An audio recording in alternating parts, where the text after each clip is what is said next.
Bonjour tout le monde, bienvenue sur notre chaîne. Je suis très ravie de vous partager un nouveau sujet aujourd'hui dans cette vidéo.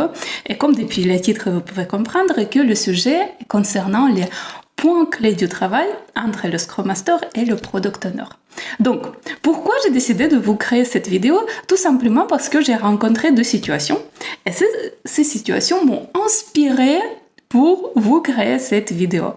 Alors, concernant la première situation, c'est dans laquelle un Scrum Master est venu vers moi pour demander, non, plutôt pour partager des doutes il pense que le Product Owner a fait certaines choses que normalement c'est à Scrum Master de le faire et pour ça cette personne est gênée en disant que mais peut-être je peux aider, mais je ne sais pas pour quelle volonté le Product Owner fait ça. Et la deuxième situation, c'est dans laquelle c'est à l'inverse, c'est le Product Owner qui a exprimé certains doutes que du côté de Scrum Master, peut-être il y a certaines choses qu'il ne savent pas qu'il a besoin de le faire. Et donc, dans cette situation, moi je pensais et je me dis, moi j'ai rencontré beaucoup de situations pareilles, similaires dans mon propre expérience et j'ai réussi quand même de construire cette collaboration avec beaucoup de product owners et j'ai suivi certains points, j'ai suivi certains principes sur ça et là je me dis bah oui, peut-être c'est ça qu'il faut que je vous partage parce que si quelqu'un se retrouve dans la même situation, vous pouvez les utiliser pour vous-même. Et alors, 3 points clés que moi je définis de mon côté basé sur mon expérience, ce sont le premier, c'est comprendre le rôle de chacun. Le rôle de Product Owner, par exemple, comme on sait très bien, ce sont le garant du produit. C'est quelqu'un qui a la visibilité de ce produit, c'est quelqu'un qui parle avec les gens à l'extérieur de l'équipe pour accueillir tous les besoins, transmettre ses besoins dans les user stories, et après l'équipe donne ça à l'équipe. Il donne aussi des priorités aux tâches, et aussi il suit comment l'équipe le développe pour, au bon moment, leur donner la bonne information s'ils ont besoin, et à la fin, il vérifie que c'est bien ça ce qu'on a besoin, le Product Owner. Maintenant, concernant le Scrum Master, qu'est-ce qui fait cette personne? Et alors, le Scrum Master, c'est un facilitateur de notre équipe. Vous pouvez bien imaginer ce large mot facilitateur. Oui, il fait beaucoup. Il organise l'équipe. Il aide l'équipe à devenir autonome, performante. Il aide l'équipe aussi de trouver des bons process les meilleurs qui vont lui permettre de développer le produit dans la meilleure qualité. Aussi, il fait la partie de coaching, pareil comme pour l'équipe et aussi pour le Product Owner et plein d'autres choses. Et donc, vous pouvez bien comprendre que ces deux rôles font les choses différentes, mais ces deux choses différentes ne peuvent pas exister un pas à côté de l'autre sans être mutées et synchronisées tous ensemble. C'est pour ça qu'on va parler plus tard. Deuxième point clé du travail de Scrum Master et Product Owner, c'est faire la synchronisation entre ces deux personnes, c'est-à-dire apprendre, collaborer et travailler ensemble. Créer cette collaboration professionnelle. Et attention, je ne parle pas de devenir les meilleurs amis, je ne parle pas de l'amitié, je parle de la vie professionnelle dans laquelle chacun comprend que l'équipe a besoin de ces deux rôles clés, et ces deux rôles clés ont besoin de collaborer ensemble parce que chacun a les informations que cette personne qui peut l'avoir et après ils ont besoin de synchroniser cette information pour après comprendre qu'est-ce qui est mieux pour l'équipe, comment on peut développer le produit, de quoi on a besoin, comment on peut gérer des risques, des obstacles, etc., comment on peut trouver les meilleurs process, mais chacun tient son information que l'autre peut ne pas avoir et c'est pour ça qu'ils ont besoin de collaborer et se synchroniser régulièrement ensemble. Et donc, le troisième point clé, c'est quelque chose qui vient de ma part parce que j'ai beaucoup testé et au final, j'ai compris que j'ai besoin de ça. Et c'est pour ça que je le mets en place avec mon équipe, avec mon Product Owner, c'est partager le travail, des responsabilités ensemble, c'est-à-dire on peut même appeler ça comme splitter le travail.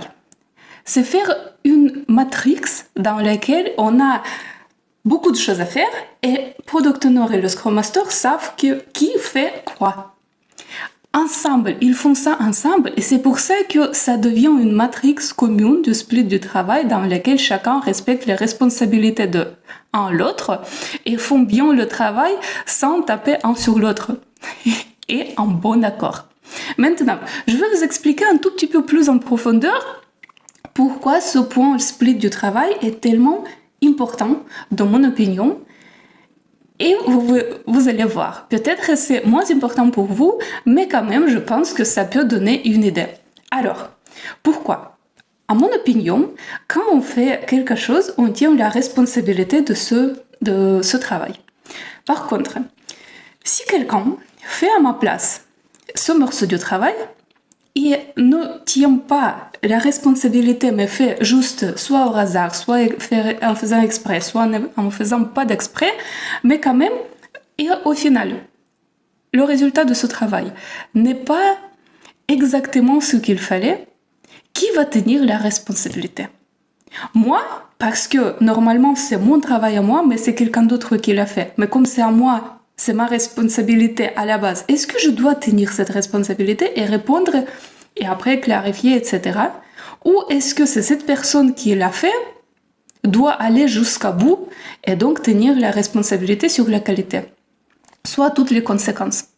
Et là, c'est une bonne question, surtout pour moi. Et à mon opinion, ce qui doit se passer, si je fais quelque chose, je tiens la responsabilité. Mais si je fais quelque chose et quelqu'un d'autre ne sait pas que je fais ça et ça c'est le travail à quelqu'un d'autre, ça devient pas assez correct parce que cette personne peut m'en vouloir, soit n'est pas trop apprécié que je fais ça sans lui prévenir, et donc ça peut créer des différents risques de conflit que dans l'équipe on n'a pas besoin de ça. Et donc tout simplement, pour cette simple raison, pour se entraider, pour faire le support un à l'autre, pour collaborer de la meilleure façon, pour respecter les responsabilités de chacun, pour délivrer le meilleur travail et pour travailler ensemble, créer cette cohésion entre le Scrum Master et le Product Owner, moi, qu'est-ce que j'ai commencé? J'ai commencé à faire cette matrix et travailler tout d'abord avec le Product Owner, pour splitter le travail, pour se mettre en accord qui fait quoi. Et après, à la base de ça, ça nous a permis de construire vraiment notre collaboration de la meilleure façon, ce qui permet à fonctionner bien à notre équipe. Et donc, comme le résultat, j'aimerais bien faire une conclusion et de vous dire que si vous avez des doutes, soit si vous avez des difficultés dans ce domaine, dans cette question, je vous conseille très fortement d'appuyer sur ces 3 points clés de la collaboration entre le Scrum Master et le Product Owner. Tout d'abord, clarifiez pour vous-même quelles sont les responsabilités. Deuxième chose, commencez à créer la collaboration avec votre partenaire, soit le Scrum Master, soit le Product Owner, et comme le début, c'est construire cette matrix qui va vous permettre de connaître mieux tout le scope de tâches à faire, toutes les responsabilités, de trouver le meilleur moyen de collaborer ensemble, se entraider, et à la fin, vous allez produire le meilleur produit, désolé pour la tautologie, pour votre équipe et créer cette collaboration, meilleure collaboration qui est dans votre entourage. Et donc voilà, j'espère que cette vidéo a été très utile. Je vous souhaite bon courage et trouvez votre collaboration avec le Scrum Master et le Product Owner. Merci et à bientôt.